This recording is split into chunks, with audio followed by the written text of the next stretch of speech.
Bonjour, ici Franz Benjamin, député de la circonscription de Viau.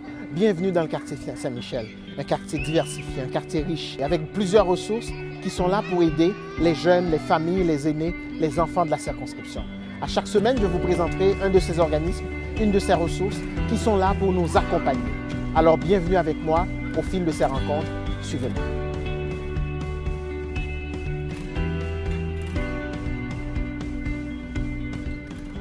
Bonjour tout le monde, bienvenue à la série Saint-Michel en action.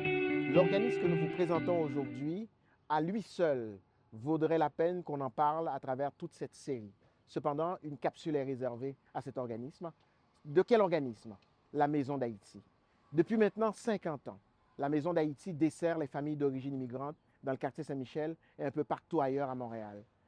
Aujourd'hui, nous allons à la rencontre de la directrice de la Maison d'Haïti qui va nous parler de cet organisme extraordinaire qui a desservi des générations de familles d'origine immigrante.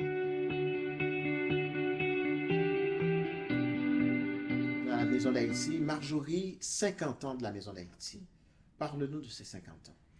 Alors, 52 ans maintenant. Hein? 52 ans. Ah oui. En juin, donc ce mois-ci, on va faire notre 52e Assemblée générale. Ah. Voilà. Et aujourd'hui, la Maison d'Haïti, les services offerts par la Maison d'Haïti. Alors, en fait, la Maison d'Haïti, je pourrais dire, c'est comme une communauté en elle-même. Hein, parce qu'on dit souvent, les gens, ils ont besoin d'une communauté auquel appartenir. Et je pense que la Maison d'Haïti est cette communauté à laquelle les gens peuvent appartenir. Donc, ce qu'on fait, on s'occupe de à peu près tous les groupes d'âge parce qu'on a 6 coordinations, donc 6 volets d'intervention. Donc, femmes, familles, jeunes, éducation des enfants, éducation des adultes, et puis le centre des arts. Donc vraiment, on a toute une panoplie, et puis intégration des nouveaux arrivants. Donc c'est vraiment ce que je vous dis là, c'est tous les thèmes, les thématiques sur lesquelles on travaille. Et donc ça vous fait vraiment une intervention qui est globale en fait. C'est comme si on rentrait dans un village. Et aujourd'hui, la Maison d'Haïti est aussi reconnue. Il y a des générations de familles qui viennent année après année chercher des services à la Maison d'Haïti.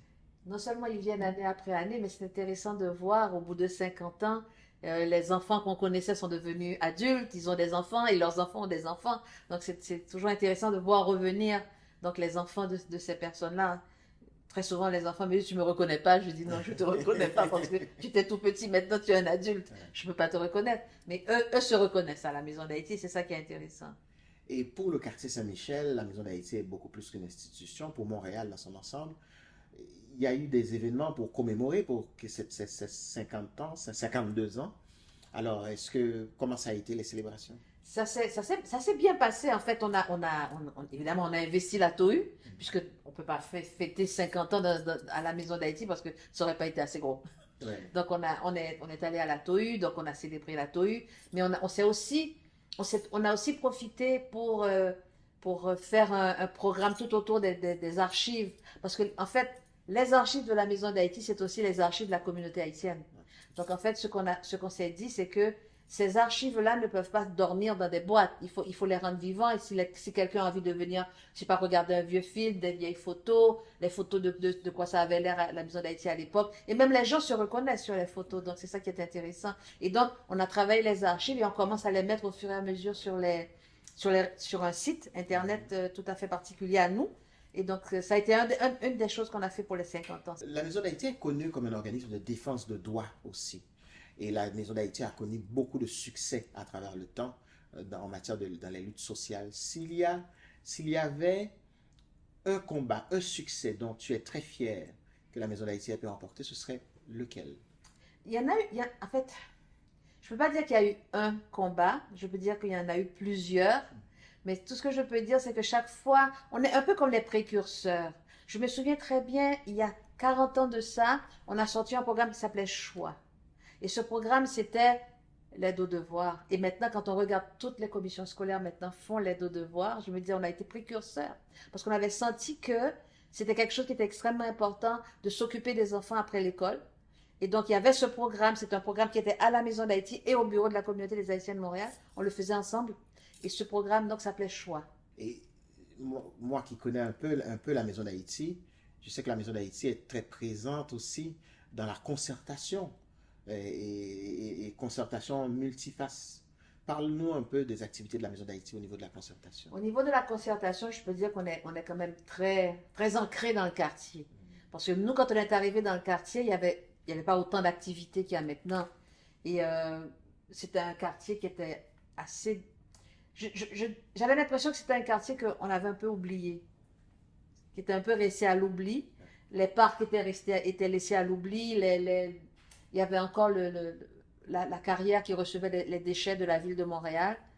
Et c'était difficile comme quartier. Et les familles n'investissaient pas les parcs parce que les parcs étaient pas très bien aménagés. Et donc, on avait vraiment l'impression d'un quartier oublié. Et là, c'est la concertation avec les autres organismes qui a fait que Saint-Michel est comme ça. Saint-Michel est mal aimé, mais elle était encore plus mal aimée il y a quelques années. Et je pense qu'actuellement, heureusement, qu'il y a des organismes communautaires qui aiment Saint-Michel, il y a des habitants qui aiment Saint-Michel, qui fait que Saint-Michel est devenu, quand on se promène dans les parcs, quand même les parcs ont été réaménagés, il y a des nouveaux parcs.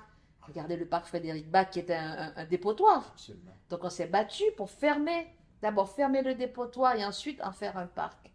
Donc c'était des longs combats, mais c'est la concertation avec les autres organismes et toutes les institutions du quartier qui ont permis ça. En tout cas, je peux te dire que Saint-Michel est très chanceux de savoir qu'il y a une Maison d'Haïti au cœur du quartier Saint-Michel. Mais je pourrais dire que nous, on est très chanceux aussi d'être à Saint-Michel, parce que c'est un quartier qui est magnifique et qui est rempli de gens avec toutes sortes de talents. Donc on est vraiment très chanceux, nous, d'être à Saint-Michel. Merci beaucoup, Marjorie. Merci.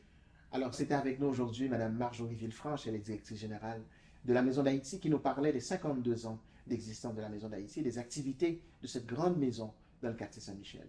Un organisme majeur du quartier Saint-Michel à Montréal, la Maison d'Haïti.